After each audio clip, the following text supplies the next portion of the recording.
Welcome to कैम्बूस्ट dear students. तो आज हम देखने वाले हैं फिनोल्स चैप्टर का लेक्चर नंबर 6।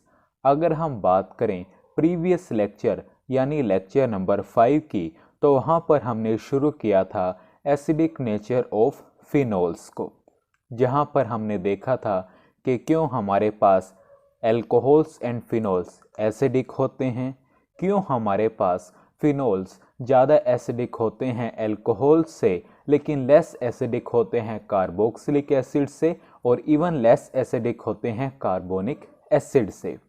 उसके बाद हमने देखा था कि क्यों हमारे पास फिनोक्साइड आयन ज़्यादा स्टेबल है एल्कोक्साइड आयन से। और हम आज उसी टॉपिक को कंटिन्यू करने वाले हैं। मैं आपको हाईली रिकमेंड करूंगा कि अगर आपने प्रीवियस लेक्चर नहीं देखा है उसे ज़रूर देखें, तभी आपको इस लेक्चर का फील आएगा। उसका लिंक मैं आई टैब पर आपको दे दूंगा, अदरवाइज आप प्लेलिस्ट सेक्शन में उसे देख सकते हैं। तो चलिए अब हम देखते हैं effect of substituents on acidity of phenols को। देखिए डियर, हम ये प्रीवियस लेक्चर में ऑलरेडी डिस्कस कर चुके हैं कि हमारे पास फिनोल्स की जो एसिडिटी है वो इस वजह से है कि हमारे पास जो फिनोक्साइड आयन फॉर्म होता है वो ग्रेटर रेजोनेंस स्टेबलाइज्ड रहता है। और हमारे पास अगर हम बात करें सब्स्टिट्यूएंट्स के प्रेजेंस की, तो हमारे पास ये स्ट्रोंगली अफेक्ट करते हैं फिनोल्स की एसिडिटी को। अब हमारे पास कोई सब्स्टिट्यूएंट अगर फिनोक्साइड आयन को स्टेबल कर रहा है, और स्टेबल कैसे करेगा? By dispersal of negative charge, वो हमारे पास फिनोल्स की एसिडिटी को इंक्रीज करने का काम करेगा। लेकिन कन्वर्सली अगर हम बात करें कोई सब्स्टिट्यूएंट जो कि हमारे पास फिनोक्साइड आयन को डिस्टेबलाइज कर रहा है, डिस्टेबलाइज कैसे करेगा? By intensifying the negative charge, negative charge के मैग्नीट्यूड को इंक्रीज करके, तो वो हमारे पास फिनोल्स की एसिडिटी को डिक्रीज करने का काम करेगा। अब हमारे पास वन बाय वन डिटेल में हम इसे डिस्कस करते हैं। अब हमारे पास जो सब्स्टिट्यूएंट्स हैं वो टू टाइप्स के हो सकते हैं। अगर हम पहली बात करें तो वो हमारे पास हो सकता है electron withdrawing substituent, electron withdrawing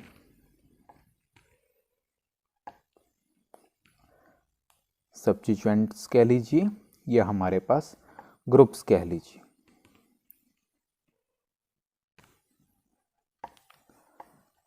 EWG, electron withdrawing groups. आइए देखते हैं। अगर हम बात करें फिनोल की,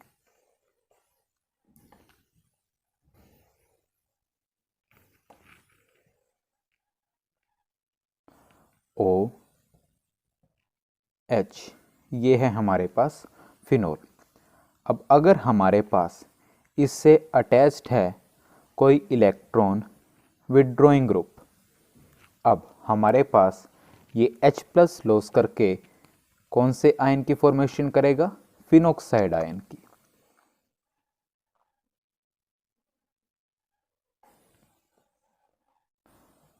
O-,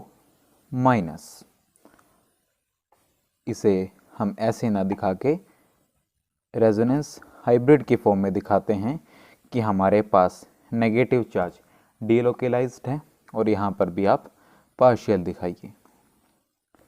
ये हमने दिखा दिए दो लोन पे और पार्शियल नेगेटिव, साथ में हमारे पास निकल गया H+, और इसके साथ हमारे पास अटैच्ड है इलेक्ट्रॉन विड्रॉइंग ग्रुप, खींच रहा है अपनी तरफ, विड्रॉ कर रहा है इलेक्ट्रॉन्स को। अब देखिए, मैंने आपको शुरू में ही कहा था कि कोई भी सब्स्टिट्यूएंट फिनोक्साइड आयन को स्टेबल कब करेगा? जब हमारे पास नेगेटिव चार्ज का डिस्पर्सल होगा। और हमारे पास अगर फिनोक्साइड आयन स्टेबल है, इसका मतलब वो बनना चाहेगा। बनेगा कैसे? जब फिनोल H+ लूज करेगा। दैट्स वाई हम बोल रहे थे कि कोई भी सब्स्टिट्यूएंट अगर फिनोक्साइड आयन को स्टेबल कर रहा है by dispersing the negative charge, तो वो फिनोल्स की एसिडिटी को इंक्रीज कर रहा है। आया फील थोड़ा? अब हमारे पास यही चीज़ें हम लिख देते हैं, such as NO2, electron withdrawing groups such as NO2, CN, SO3H, etc., particularly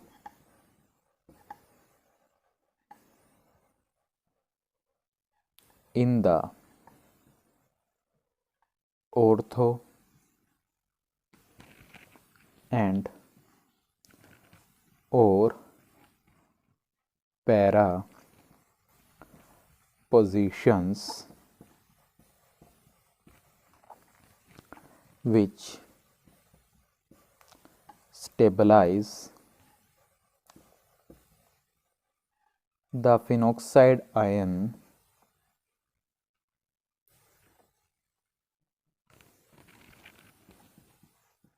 by dispersing the negative charge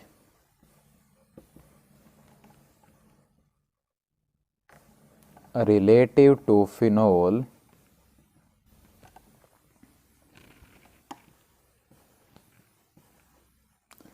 increase the acidic strength of phenols। ये वही सब बातें हैं जो मैंने आपको एक्सप्लेन की कि हमारे पास इलेक्ट्रॉन विड्रॉइंग ग्रुप्स जैसे कि NO2 हो गया, CN हो गया, SO3H हो गया, पर्टिकुलरली जब वो या तो ऑर्थो पर हो या पैरा पर हो या फिर दोनों पर हो, वो स्टेबलाइज करेंगे फिनोक्साइड आयन को। किस तरीके से? By dispersing the negative charge relative to phenol, और हमारे पास इंक्रीज करेंगे एसिडिक स्ट्रेंथ ऑफ फिनोल्स को। क्लियर? तो ये हमारे पास बात हो गई जब सब्स्टिट्यूएंट हमारे पास इलेक्ट्रॉन विड्रॉइंग हो। अब अगर इलेक्ट्रॉन रिलीजिंग हो तो उस सिनेरियो में क्या होगा, वो हम देखते हैं लेक्चर के नेक्स्ट सेगमेंट में। तब तक आप इसे नोट कीजिए। तो चलिए डियर स्टूडेंट्स, आगे हम देखते हैं सेकंड, अगर हमारे पास जो सब्स्टिट्यूएंट हो वो इलेक्ट्रॉन रिलीजिंग हो। आइए देख लेते हैं इस केस को भी। ड्रॉ करते हैं फिनोल को।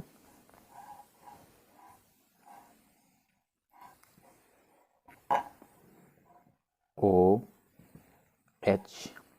अब की बार हमारे पास यहाँ पर इलेक्ट्रॉन विड्रॉइंग ग्रुप ना होकर एरो हम अंदर की तरफ दिखा रहे हैं। हमारे पास है इलेक्ट्रॉन रिलीजिंग ग्रुप, इलेक्ट्रॉन को रिलीज कर रहा है। फिनोल जब हमारे पास H+ लूज करेगा तो फॉर्म करेगा फिनोक्साइड आयन। अगेन हम उसका हाइब्रिड स्ट्रक्चर ड्रॉ कर देंगे, पार्शियल माइनस और अंदर नेगेटिव चार्ज डीलोकेलाइज्ड है हमारे पास, और यहाँ पर हमारे पास लगा है अंदर की तरफ एरो। अब हम दिखाएंगे इलेक्ट्रॉन रिलीजिंग ग्रुप, साथ में हमारे पास H+। अब देखिए हमारे पास ये है इलेक्ट्रॉन रिलीजिंग ग्रुप, इलेक्ट्रॉन को रिलीज करेगा और हमारे पास फिनोक्साइड आयन पर जो नेगेटिव चार्ज है उसे इंटेंसिफाई करेगा, उसके मैग्नीट्यूड को इंक्रीज करेगा।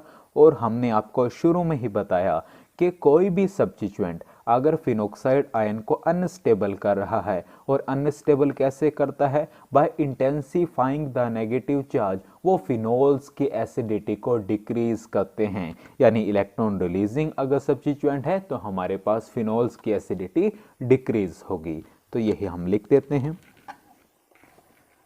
Electron releasing groups like NH2, alkoxy group, alkyl group, etcetera, जो कि हमारे पास डिस्टेबलाइज करते हैं किसको? फिनोक्साइड आयन को।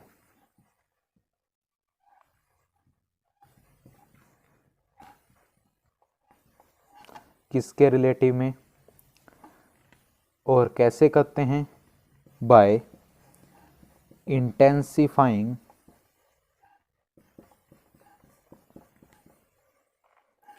द नेगेटिव चार्ज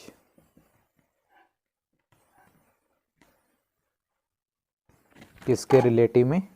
फिनोल के रिलेटिव में। Relative to phenol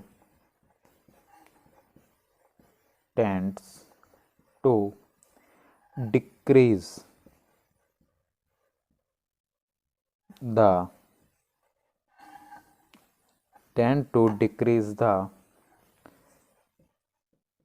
acidic strength of phenols। ये वही बात है जो मैंने आपको एक्सप्लेन की कि हमारे पास इलेक्ट्रॉन रिलीजिंग ग्रुप्स जैसे कि NH2, एल्कोक्सी एंड एल्काइल जो कि डिस्टेबलाइज करते हैं फिनोक्साइड आयन को, और कैसे by intensifying the negative charge phenol के रिलेटिव में डिक्रीज करते हैं एसिडिक स्ट्रेंथ को फिनोल्स की। क्लियर हुआ? तो ये हमने दोनों केसेस डिस्कस कर लिए कि अगर हमारे पास सब्स्टिट्यूएंट इलेक्ट्रॉन विड्रॉइंग हो तो क्या होगा, इलेक्ट्रॉन रिलीजिंग हो तो क्या होगा। ये हमने सीख लिया कॉन्सेप्ट। अब हम इस कॉन्सेप्ट के बेस पर ढेर सारी एप्लीकेशंस देखेंगे। फॉर द टाइमिंग आप इसे नोट कीजिए। चलिए डियर स्टूडेंट्स, पहला नोट लिखिए। पहला नोट बेसिकली हम कंक्लूजन लिख रहे हैं जो अभी तक हमने सीखा।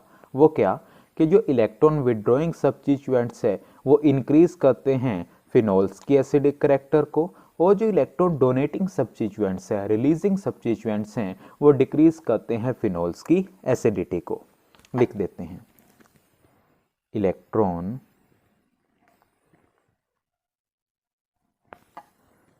Withdrawing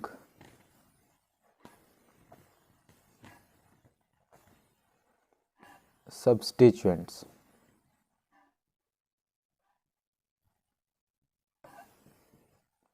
increase the acidic strength या फिर character of phenols while electron donating जो सब्स्टिट्यूएंट्स हैं, electron donating substituents decrease the acidity of किसकी? फिनोल्स की। क्लियर हुआ ये? तो चलिए डियर स्टूडेंट्स, अब हम देखते हैं एप्लीकेशन पार्ट को। कॉन्सेप्ट हमने ऑलरेडी सीख लिया है। सबसे पहले हम देखते हैं एसिडिटी ऑफ नाइट्रोफिनोल्स। देखिए हमारे पास अगर हम बात करें नाइट्रो ग्रुप की तो उसके पास पावरफुल -I के साथ साथ -R इफेक्ट भी है। तो हम बोल सकते हैं इरिस्पेक्टिव कि नाइट्रो ग्रुप की पोजीशन क्या होगी, सभी के सभी नाइट्रोफिनोल्स स्ट्रोंगर एसिड होंगे देन फिनोल्स, क्योंकि हमें पता है कोई भी ऐसा सब्स्टिट्यूएंट जो फिनोक्साइड आयन को स्टेबल करेगा, कैसे? By dispersing the negative charge, वो फिनोल की एसिडिटी को इंक्रीज करेगा। और हमारे पास अभी हम इलेक्ट्रॉन विड्रॉइंग ग्रुप का केस ऑलरेडी डीप में डिस्कस करके आ चुके हैं। तो अब हमारे पास जो -I इफेक्ट है NO2 का वो डिक्रीज करता है विद डिस्टेंस, और जो -R इफेक्ट है वो मोर प्रोनाउंस्ड होता है at ortho and para positions. तो हम बोल सकते हैं कि जो एसिडिटी है नाइट्रोफिनोल्स की वो इंक्रीज करती है with respect to phenol due to inductive as well as resonance effect. आइए वन बाय वन केसेस हम डिस्कस कर लेते हैं। देखिए डियर, अगर हम बात करें ऑर्थोनाइट्रोफिनोल की, सबसे पहले इंडक्टिव इफेक्ट का देख लेते हैं। देखिए नाइट्रो ग्रुप है, माइनस आई इफेक्ट होगा तो ये हमारे पास स्टेबल करेगा फिनोक्साइड आयन को by dispersing the negative charge. Clear? तो इंक्रीज करेगा फिनोल की एसिडिटी। ये तो हो गई on the basis of inductive effect. अब हम देखते हैं on the basis of resonance effect. चलिए डिलोकलाइजेशन करते हैं, नेगेटिव इधर और ये हमारे पास नेक्स्ट एटम पर ड्रॉ करते हैं रेजोनेटिंग स्ट्रक्चर को।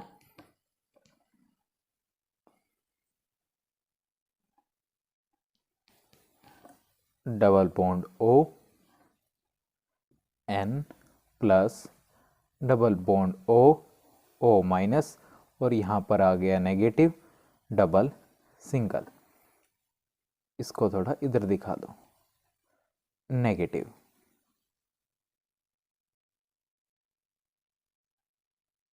अब हमारे पास नेगेटिव इधर और ये इधर।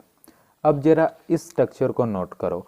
अब आप देख सकते हैं कि इस स्ट्रक्चर में हमारे पास जो अनलाइक चार्जेस हैं वो एडजेसेंट है एक दूसरे से। तो ये जो हमारे पास स्ट्रक्चर है ये स्पेशली स्टेबल होगा due to unlike charges on adjacent atom, या हम बोल सकते हैं कि ये जो स्ट्रक्चर है ये स्पेशली स्टेबल है due to charges adjacent to one another. Next resonating structure draw करते हैं।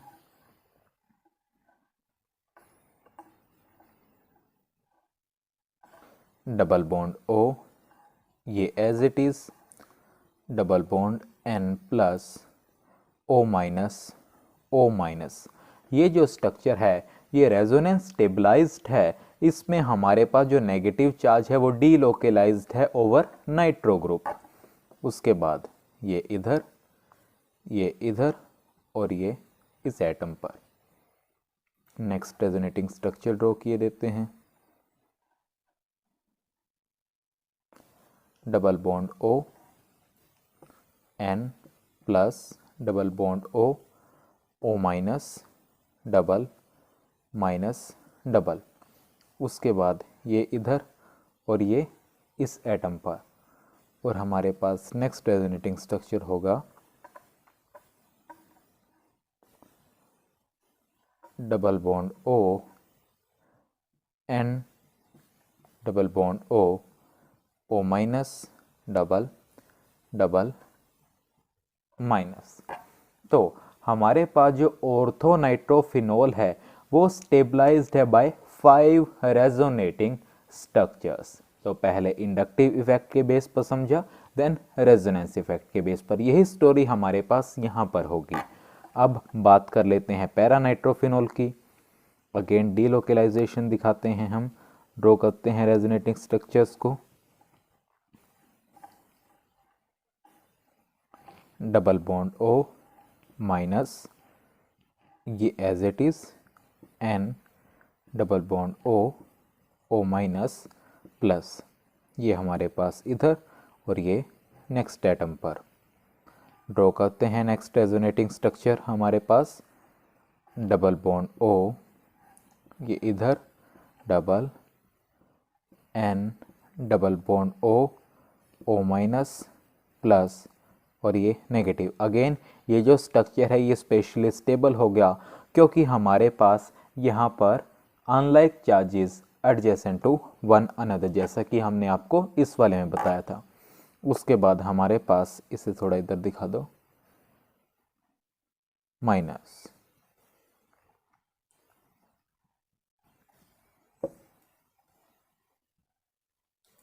उसके बाद हमारे, इसे थोड़ा सा ऐसे लिख लो, N double bond O plus O minus, यहाँ पर था हमारे पास नेगेटिव चार्ज। अब हमारे पास जो ये नेगेटिव है ये इधर और ये इधर। नेक्स्ट रेजोनेटिंग स्ट्रक्चर ड्रॉ करते हैं। ये यहाँ पर डबल बॉन्ड है, डबल बॉन्ड O, ये एज इट इज़। यहाँ पर आया double bond NO minus O, यहाँ पर फिर नेगेटिव जो चार्ज है वो डीलोकलाइज्ड है ओवर नाइट्रो ग्रुप। उसके बाद ये हमारे पास इधर, ये हमारे पास इधर, और हमारे पास ये इधर। नेक्स्ट रेजोनेटिंग स्ट्रक्चर हमारे पास इसका होगा डबल बॉन्ड O माइनस, ये इधर आ गया, ये इधर, NO माइनस। यहाँ पे हमारे पास ये वाला है, इधर आया था ना माइनस, तो ये हमारे पास हम इधर वाला दिखाएंगे, ये इधर। तो यहीं पर आएगा डबल बॉन्ड O, और ये O minus as it is. Double bond इधर लेकर चले थे ना, तो हमारे पास ये इधर, ये इधर, और ये इधर। अब क्लियरली देख सकते हैं ऑर्थोनाइट्रोफिनॉल की तरह जो पैरानाइट्रोफिनॉल है वो भी स्टेबलाइज्ड है बाय 5 रेजोनेटिंग स्ट्रक्चर। अब हम देख लेते हैं केस मेटानाइट्रोफिनॉल का। अगेन ये इधर, ये इधर। इन्हीं रेजोनेटिंग स्ट्रक्चर के बेस पर एसिडिटी तो एक्सप्लेन हो ही रही है डियर, और साथ के साथ हमारे पास यहाँ पे एक इम्पोर्टेंट कंक्लूजन भी निकलेगा जो कि होगा इनका कंपैरिजन। O माइनस डबल, ये इधर N double bond O plus O minus, ये इधर, और ये हमारे पास नेक्स्ट एटम पर।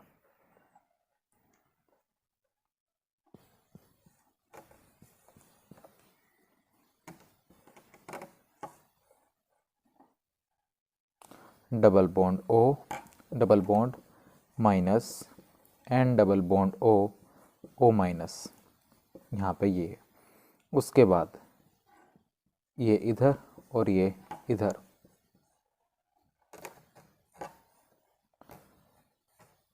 Minus double bond O, double double N double bond O, O minus, plus sign मत भूलना। अब हमारे पास जो मेटानाइट्रोफिनॉल है वो स्टेबलाइज्ड है बाय ओनली 4 रेजोनेटिंग स्ट्रक्चर्स। अब आपने क्लियरली देख लिया कि हमारे पास ऑर्थो और पैरानाइट्रोफिनॉल्स की अगर हम बात करें तो हमारे पास उस केस में 5 रेजोनेटिंग स्ट्रक्चर्स बन रहे हैं। एक स्ट्रक्चर एक्स्ट्रा है, और वो कौन सी है? जब हमारे पास एक्सटेंडेड डीलोकलाइजेशन हो रहा है नेगेटिव चार्ज का नाइट्रो ग्रुप पर। यहाँ पर हमारे पास ऐसा कुछ नहीं हो रहा है क्योंकि इस पोजीशन पर नेगेटिव चार्ज ही नहीं आ रहा। तो हमारे पास, और अगर हम देखें तो ये जो स्ट्रक्चर है ये स्पेशली स्टेबल है इन दोनों में, क्योंकि यहाँ पर अनलाइक चार्जेस एडजेसेंट पोजीशन पर हैं। तो हमारे पास अगर हम एसिडिटी ऑर्डर की बात करें, एसिडिटी ऑर्डर की अगर हम बात करें तो सबसे पीछे तो हमें पता है रहने वाला है फिनोल, क्योंकि सभी नाइट्रोफिनोल तो उससे ज़्यादा एसिडिक हैं, ये हम शुरू में ही बोल चुके हैं। फिनोल, उससे ज़्यादा हमारे पास होगा मेटानाइट्रोफिनोल, मेटा नाइट्रोफिनोल। ऑर्थो और पैरा में कौन सा ज़्यादा होगा? फिनोल में अगर हम बात करें तो हमारे पास पैरा सबसे ज़्यादा होगा, और देन होगा ऑर्थो नाइट्रोफिनोल।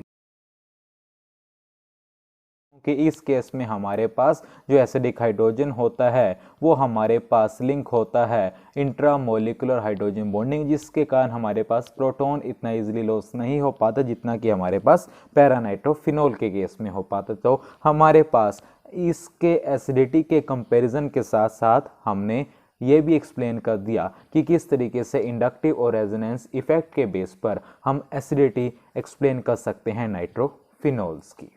होपफुली फील आया होगा कॉन्सेप्ट का, तो आप आराम से इसे नोट कीजिए। देन हम चलते हैं लेक्चर के नेक्स्ट सेगमेंट की तरफ।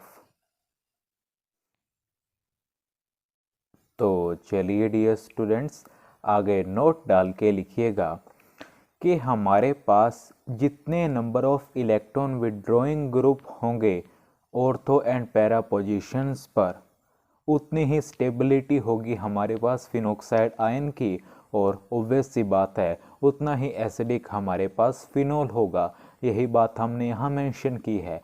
Greater is the number of electron withdrawing groups eight ortho and para positions, more stable is the phenoxide ion and hence more acidic is the phenol.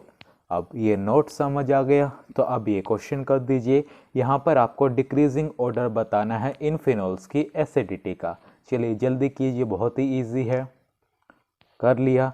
तो अब आप देख सकते हैं हमने कहा कि जितने ज़्यादा हमारे पास number of electron withdrawing groups होंगे at ortho and para position, उतना ही स्टेबल हमारे पास फिनोक्साइड आयन होगा और उतना ही एसिडिक हमारे पास फिनोल होगा। तो इस केस में हमारे पास अगर हम बात करें टोटल इलेक्ट्रॉन विड्रॉइंग ग्रुप्स की at ortho and para positions, वो है 3, इसमें हमारे पास 2 और इसमें हमारे पास 1। और फिनोल तो सबसे लेस एसिडिक होगा इनके कंपैरिजन में। हम शुरू में ही बात कर चुके हैं कि सभी नाइट्रोफिनोल स्ट्रॉन्गर एसिड होंगे फिनोल से। तो डिक्रीजिंग ऑर्डर क्या रहेगा? ए, देन बी, देन सी, देन डी। सीधा आपके पास क्वेश्चन आता तो शायद एक टाइम के लिए कंफ्यूजन हो सकती, लेकिन अब हम ऑलरेडी कॉन्सेप्ट के साथ साथ इनकी एप्लीकेशन भी देख चुके हैं बिल्कुल डीप में। तो आई थिंक अब आपके लिए कोई डिफ़िकल्टी नहीं रही होगी इस क्वेश्चन को सॉल्व करने में। तो चलिए आप इसे नोट कीजिए, देन हम चलते हैं लेक्चर के नेक्स्ट सेगमेंट की तरफ। तो चलिए डियर स्टूडेंट्स, अब हम देखते हैं एसिडिटी ऑफ क्रिसोल्स को, जो कि हमारे पास नेक्स्ट एप्लीकेशन है। देखिए डियर, अगर हम बात करें मिथाइल ग्रुप की, तो वो इलेक्ट्रॉन डोनेटिंग ग्रुप है सभी पोजीशन से इंडक्टिवली। तो हमारे पास जो ये 3 आइसोमर्स होंगे, ये वीकर एसिड्स होंगे फिनोल से, होंगे कि नहीं? हम ऑलरेडी देख कर आ चुके हैं कि कोई भी ऐसा सब्स्टिट्यूएंट जो फिनोक्साइड आयन को अनस्टेबल करे, अनस्टेबल कैसे करता है? नेगेटिव चार्ज को इंटेंसिफाई करके, यानी नेगेटिव चार्ज के मैग्नीट्यूड को इंक्रीज करके, तो वो हमारे पास जो फिनोल की एसिडिटी है उसे डिक्रीज करता है। और इलेक्ट्रॉन डोनेटिंग ग्रुप हमारे पास ऐसे ही तो सब्स्टिट्यूएंट का काम करता है, अभी हम देख कर आ चुके हैं। तो वही हमारे पास बात यहाँ पर होगी कि हमारे पास एसिडिटी डिक्रीज होगी due to inductive and hyper conjugation effect. किस तरीके से, आइए देखते हैं। इंडक्टिव इफेक्ट के कारण तो आई थिंक आपको कोई दिक्कत होनी नहीं चाहिए। प्लस आई इफेक्ट है हमारे पास, फिनोक्साइड आयन को अनस्टेबल करेगा, एनायन को डिस्टेबलाइज करेगा by inductive effect of methyl group. Clear है? अब हम देख लें हाइपर कंजुगेशन के बेस पर। तो हमारे पास ये इधर और हमारे पास ये इधर ड्रॉ करते हैं इसका next resonating structure, sorry hyper conjugating structure. Double bond O, और हमारे पास सॉरी डबल बॉन्ड ओ नहीं, नेगेटिव चार्ज तो यहाँ पर आया है, ओ माइनस नेगेटिव चार्ज आया है यहाँ पर, और हमारे पास डबल बॉन्ड आया यहाँ पर CH2, साथ में H+, और जो बच गए वो एज इट इज। उसके बाद हमारे पास ये इधर और ये इधर। Next hyper conjugating structure draw करते हैं। O- डबल बॉन्ड माइनस, और हमारे पास ये एज इट इज, और डबल बॉन्ड CH2H+ तो है। ये इधर, ये हमारे पास इधर। नेक्स्ट रेजोनेटिंग स्ट्रक्चर हमारे पास बनेगा O- double bond CH2H+, double single double, और ये माइनस आ गया हमारे पास इधर। अगर हम डियर बात करें इस वाले रेजोनेटिंग स्ट्रक्चर की, तो ये हमारे पास स्पेशली अनस्टेबल है, क्योंकि हमारे पास लाइक चार्जेस हैं एडजेसेंट पोजीशन पर। तो ये वाला जो स्ट्रक्चर है ये स्पेशली अनस्टेबल होगा due to like charges adjacent to each other, और हमारे पास हाइपर कॉन्जुगेशन जो है CH3 का वो डिस्टेबलाइज करेगा इस एनायन को। क्लियर हुआ ये कॉन्सेप्ट। अब इसी तरीके से पैरा में देख लेते हैं हम। अब हमारे पास इस वाले H की अगर हम बात करें तो ये हमारे पास आएगा इधर, और ये हमारे पास जो ये वाला है ये आ जाएगा हमारे पास इधर। Next hyper conjugating structure draw करते हैं। O minus as it is, ये डबल यहाँ पर आ चुका है हमारे पास डबल बॉन्ड CH2 और एक H प्लस, और हमारे पास यहाँ पर आ गया है माइनस। उसके बाद इसे ही आप डीलोकेलाइज करके दिखा सकते हैं। ये हमारे पास होगा इधर और ये हमारे पास होगा इधर।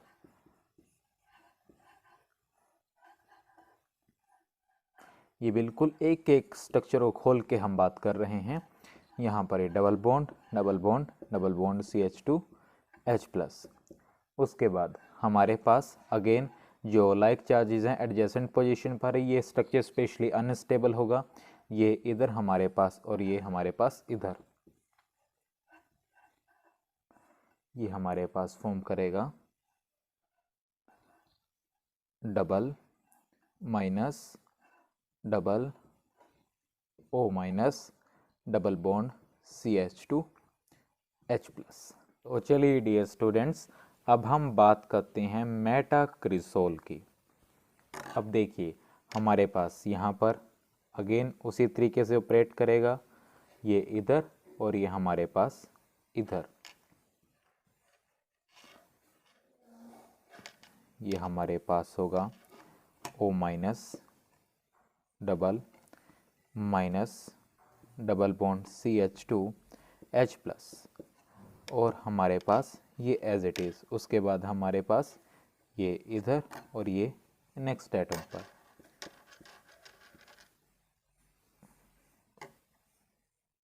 माइनस O माइनस, यहाँ पर डबल आ गया, ये डबल है ही, साथ में CH2 H प्लस। उसके बाद ये इधर और ये हमारे पास इधर आ जाएगा। तो हमारा next resonating hyper conjugating, resonating क्यों निकल रहा है बार बार, O minus double bond CH2 H plus. अब हमारे पास डियर जो एनायन है ऑर्थो एंड पैराक्रिसोल्स का, वो मोर डिस्टेबलाइज्ड हैं by hyper conjugation than the anion of metacresol. Specially अगर हम बात करें इन दोनों स्ट्रक्चर्स की, यहाँ पर हमारे पास जो नेगेटिव चार्ज हैं वो एडजेसेंट एटम पर है, जिसके कारण ये स्ट्रक्चर काफ़ी हमारे पास अनस्टेबल हो जा रही है। लेकिन मेटाक्रिसोल में अगर हम बात करें ऐसा कोई स्ट्रक्चर पॉसिबल नहीं है, क्योंकि यहाँ पर हमारे पास जो मिथाइल ग्रुप है वो हमारे पास कॉन्जुगेट पोजीशन पे नहीं है with respect to OH group. Clearly देख सकते हैं यहाँ पर क्या ऐसा केस है कि एडजेसेंट पर लाइक चार्ज और नहीं हो। दैट्स वाई हमारे पास जो एसिडिटी का ऑर्डर डियर हम अगर आपको बताएं तो वो रहने वाला है, सबसे ज़्यादा तो मेटाक्रिसोल रहेगा, उसके बाद हमारे पास रहेगा पैराक्रिसोल, क्योंकि हमें पता है इंडक्टिव इफेक्ट डिस्टेंस के साथ साथ हमारे पास अगर डिस्टेंस इंक्रीज कर रहा है तो उसका इफेक्ट डिक्रीज कर रहा होगा। तो हमारे पास यहाँ इसके क्लोज है तो ये हमारे पास ज़्यादा डिस्टेबलाइज करेगा एनायन को, यहाँ पर थोड़ा दूर हो गया उतना इफेक्ट नहीं कर पाएगा, उतना इंटेंसिफाई नहीं कर पाएगा जैसा कि हमारे पास ऑर्थोक्रिसोल केस में है। डेट्स वाई हमारे पास सबसे कम होगा ऑर्थोक्रिसोल। आया फील कॉन्सेप्ट का? तो ये हमने बात कर दी क्रिसोल्स की एसिडिटी की, तो आप इसे नोट कीजिए। देन हम चलते हैं लेक्चर के नेक्स्ट सेगमेंट की तरफ। तो चलिए डियर स्टूडेंट्स, नेक्स्ट एप्लीकेशन हम देखते हैं एसिडिटी ऑफ हेलोफिनोल्स। देखिए डियर, हमारे पास हेलोजेंस के पास प्लस R के साथ साथ माइनस I इफेक्ट भी होता है, लेकिन हमारे पास माइनस I इफेक्ट प्रीडोमिनेट करता है over the plus R effect. Further हमारे पास जो माइनस I इफेक्ट डिक्रीज करता है डिस्टेंस के साथ, तो एसिडिक स्ट्रेंथ जो होगी हेलोफिनोल्स की वो हमारे पास कुछ इस ऑर्डर में होगी। सबसे एसिडिक होंगे ऑर्थो हेलोफिनोल, देन हमारे पास होंगे मेटा हेलोफिनोल देन पैरा हेलोफिनोल, क्योंकि हमारे पास डिस्टेंस के साथ साथ माइनस आई इफेक्ट भी डिक्रीज करता है। अगर हम बात करें एक्स, अगर हमारे पास फ्लोरीन अगर हो, उस पर्टिकुलर केस की बात कर रहे हैं, क्योंकि डियर हमारे पास यहाँ पर कार्बन का भी 2p होता है और फ्लोरीन का भी 2p होता है, जिसके कारण हमारे पास प्लस आर इफेक्ट और माइनस आई इफेक्ट जो है एफ के हमारे पास ऑलमोस्ट बैलेंस कर देते हैं एक दूसरे को, तो ये हमारे पास ऑलमोस्ट फिनोल के जितना ही एसिडिक हो जाता है। क्लियर हुआ ये आपको? अब हमारे पास यहाँ पर x की बात करें तो वो F भी हो सकता है,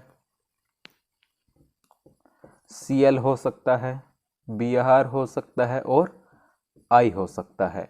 और ये हमारे पास जो केस है ये सिर्फ तब है जब XF है, क्योंकि यहाँ पर कार्बन का भी 2p है, हमारे पास फ्लोरीन का भी 2p है, ऑलमोस्ट आइडेंटिकल साइज हैं इन ऑर्बिटल्स के, क्योंकि 2p है दोनों का।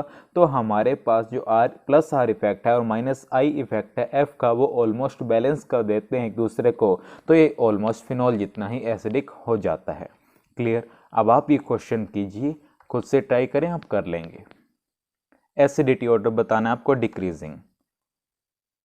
अब देखिए डियर, हम अगर बात करें माइनस आई इफेक्ट की, तो वो हेलोजन में सिर्फ वही कंसिडर कर रहे होते हैं क्योंकि वो प्रीडोमिनेट करता है। तो अब जितना इलेक्ट्रोनेगेटिव होगा हमारे पास एटम, उतनी ही उसकी एसिडिटी होगी। तो हमारे पास सबसे ज़्यादा ये, देन ये ए सबसे ज़्यादा एसिडिक, बी सबसे, सी देन डी। क्वेश्चन अराइज हो रहा है कि सर डी में तो फ्लोरीन है और वो तो इन सबसे ज़्यादा इलेक्ट्रोनेगेटिव, फिर उसकी एसिडिटी आपने कम क्यों बोली? क्योंकि इस केस में हमारे पास क्या होती है, intramolecular hydrogen bonding, acidic hydrogen intramolecular hydrogen bond form कर रहा होता है, इतनी जल्दी हमारे पास प्रोटॉन का लॉस नहीं हो पाता। तो ये हमारे पास बात हो गई एसिडिटी ऑफ हेलोफिनॉल्स की।